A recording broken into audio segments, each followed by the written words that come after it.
So hi all, my name is Sarah Tarana and I'm an assistant professor in the School of Social Work. When thinking about what has gone on in the past year regarding teaching and learning on Zoom, a few things I'd like to touch on. First, the challenges, right?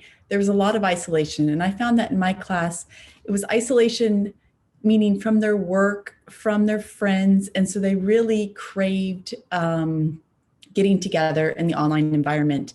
And one success I had was to implement kind of a weekly drop-in office hours. So not where students have to make an appointment, but rather this is a scheduled time every week that they can come and get together and talk about anything really. It could be related to the class or not. And that seemed to really help, particularly when the pandemic first set in and we were, moved to online classes.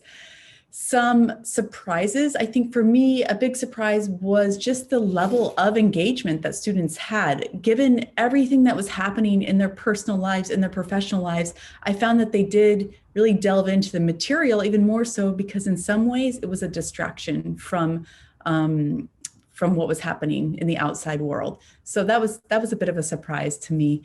And other successes, I think I would say, is just learning better the ins and outs of Zoom, as I think we all have, right? What it means to spotlight, what it means to go into breakout rooms, how to do gallery view, how to share one screen, but also some other things like welcoming students by name, right? So when they join the class, giving them a welcome, modeling to them, having their camera on, showing up to class 15 minutes early, just as one would in a regular classroom, to chat with students informally and check in with them.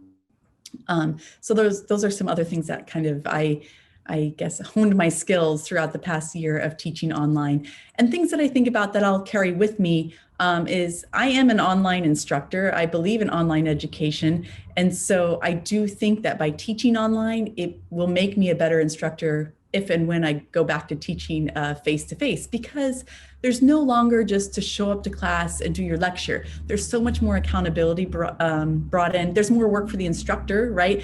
Weekly announcements and keeping up with Moodle discussion posts and VoiceThread and Panopto lectures and all of that. But it makes me really think about what are the main learning objectives that I want my students to take away? Why am I assigning this reading or want them to watch this video? And in that manner, I think that this has, teaching online makes one be a better instructor, whether that'll be eventually back in person or if you continue on the path for online education.